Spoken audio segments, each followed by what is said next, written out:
Terus, apakah dosa pembunuh saudara seiman, semuslim? Apakah dosa membunuh saudara seiman, semuslim? Lalu kalau kita bertobat, apakah tobat kita diterima oleh Allah Subhanahu wa taala? Jadi memang walaupun para ulama min ladun sahabat radhiyallahu taala anhu, dari mulai sahabat ini berbeda, tapi disimpulkan oleh guru-guru kami melihat pendapat hampir seluruh imam mazhab, Al-Imamul Hanafi, Al-Imamul Maliki, Al-Imamul Syafi'i, Imam Ahmad bin Hanbal, bahwa pembunuh itu bisa saja tobatnya diterima. Dengan catatan, ya, apapun yang terkait dengan kriminal yang dilakukan, yang terkait dengan orang, nyawa orang, ini harus benar-benar dia mohonkan, ya enggak, maafnya, dia mohonkan ridhonya terhadap keluarga yang dizolimi. Ini pada prinsipnya apa? Pembunuh tobatnya akan diterima oleh Allah Subhanahu.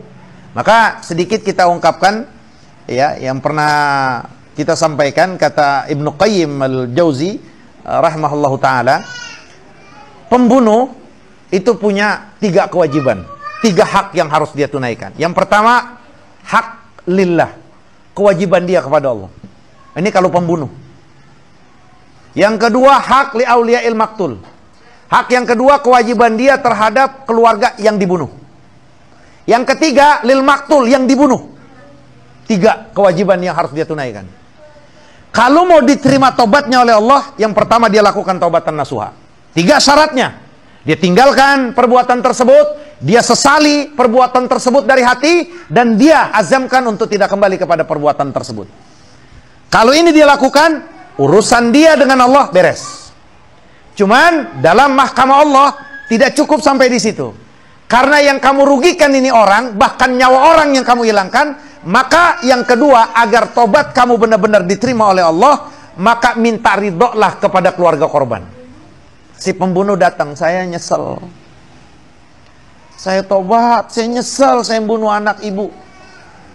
Dengan saya tembakkan 3 peluru, ke mata 3 peluru, ya, ke dada, saya nyesel. Saya minta maaf, saya minta ridho. Apapun keinginan keluarga saya akan turuti. Nah, itu kita lihat dah nih keluarga korban. Kalau kata keluarga korban, kami menuntut hukum mati. Hukum mati. Hukum mati. Udah, itu cara tobatnya diterima oleh Allah. Kalau memang keluarga korbannya bilang, udah kami maafkan, cuman mohon maaf, mohon ridho, kalau bisa bayar mah bayar.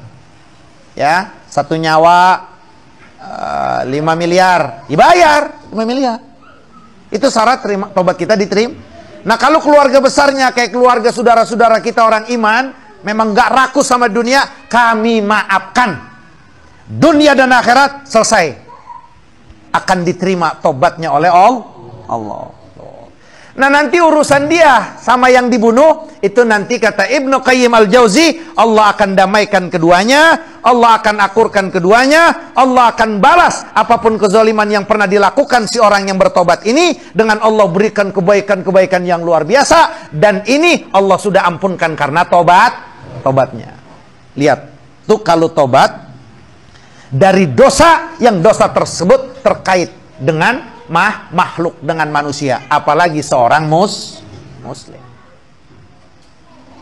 Nah, maka siapapun pembantai dan pembunuh 6 laskar FPI, ada kesempatan masih dari Allah. Karena ruh kita masih ada. Ada kesempatan dari Allah dan masih dibuka peluang 24 jam untuk kembali kepada Allah. Ayo balik ke Allah. Minta maaf sama Allah. Tobat sama Allah. Setelah benar-benar kita yakini, benar-benar penyesalan itu luar biasa, minta maaf sama keluarga korban. Saya yakin keluarga korban semuanya orang baik. Mereka tidak akan menuntut hukum mati. Mereka tidak akan menuntut ganti rugi. Mereka akan ikhlas saat pembunuh ini datang dengan penuh penyesalan yang luar biasa. Saya yakin, 1000% saya yakin mereka akan memaafi. Kalau memang pembunuh ini datang dengan ketulusan.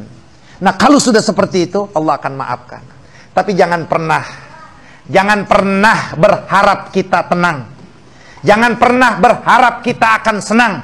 Jangan pernah kita berharap akan lenggang di hadapan Allah. Siapapun yang menghilangkan satu nyawa umat Islam, di dunianya Allah akan berikan kegelisahan. Di akhirat, wa yakhlud fihi muhana, kata Allah. Allah akan kekalkan di neraka jahanam. Gak tanggung-tanggung. Kenapa Allah kekalkan? Artinya apa? Secara kesepakatan seluruh umat Nabi Muhammad, kalau meninggalnya masih punya prinsip la ilaha illallah Muhammad Rasulullah, dia akan tetap tidak selama-lamanya di neraka. Tapi untuk seorang pembunuh, ya betul dia tidak akan selama-lamanya di neraka. Tapi bahasa Allah, wa yakhlud fihi muhana, ini paling tidak memberikan pengertian, ya enggak, orang tersebut begitu lama Allah siksa di neraka jahanam. Muhana, hina, selama-lamanya di neraka jahanam. Ayo, kalau di dunia kita bisa tutupin. Kalau di dunia kita bisa tutupin. Mungkin juga kita bisa mengelabui pandangan orang. Dia mah tenang. Orang sana sini punya pengaman, sana sini punya kedudukan, sana sini punya pangkat, aman. Tapi kalau hati, tidak ada yang bisa mengamankan hati kita kecuali yang punya hati Allah. Maka Allah nggak perlu menurunkan tentara-tentara malaikatnya. Allah tidak perlu menurunkan tentara-tentara malaikatnya. Cukup dengan Allah berikan kegelisahan pada pembunuh saudaranya, dia tidak akan pernah tenang dalam kehidupan dunia. Tidak akan pernah tenang. Ya, rumah besar, jabatan tinggi, posisi enak, tapi hatinya tidak akan pernah tenang. Dan itu sudah dibuktikan. Tidak akan pernah tenang dan akan memiliki rasa takut. Maka kita serukan, ayo kembali kepada Allah. Kembali kepada Allah. Minta kepada Allah, tobat kepada Allah, sesali semuanya, datangi keluarga. Tidak perlu diekspos, tidak perlu dipiralkan, karena ini adalah aib. Datengin keluarga secara sembunyi-sembunyi, mohon maaf, mohon ridho. Apa keinginan mereka? Kalau keluarga besar menginginkan mati, ya terima konsekuensinya. Mudah-mudahan ini jadi Allah terima tobat kita. Tapi saya yakin keluarga korban orang muslim, orang yang beriman, orang yang taat beragama, pastinya mereka akan memaafkan. Kalau sudah dimaafkan mereka, maka akan bebas kita di hadapan Allah. Kalau tidak, demi Allah. Tidak, demi Allah. Allah akan berikan terus kegelisahan yang tidak akan pernah habis di dunia dan kelak finalnya nanti di akhirat. Na'udzubillahi min zalik. Jangan sampai, apalagi si nyawa. Apalagi si nyawa. Kau halalkan ya, harga diri orang, kehormatan orang, Allah akan hinakan kau. Semakin kita memuliakan umat Sayyidina Muhammad, orang muslim, maka Allah akan muliakan kita. Mulai kau berani menghinakan satu dari hamba-hamba Allah, umat Sayyidina Muhammad, kau akan dihinakan di dunia dan di akhirat. Hati-hati. Ya, hati-hati. Maka ini jaga, jangan sampai kita menyakiti saudara kita. Ya, apalagi gibah, apalagi memfitnah, ya, apalagi kita membunuh, nauzubillahi min zalik. Mudah-mudahan Allah lindungi kita, Allah pelihara kita, dan Allah subhanahu wa ta'ala istiqomahkan kita.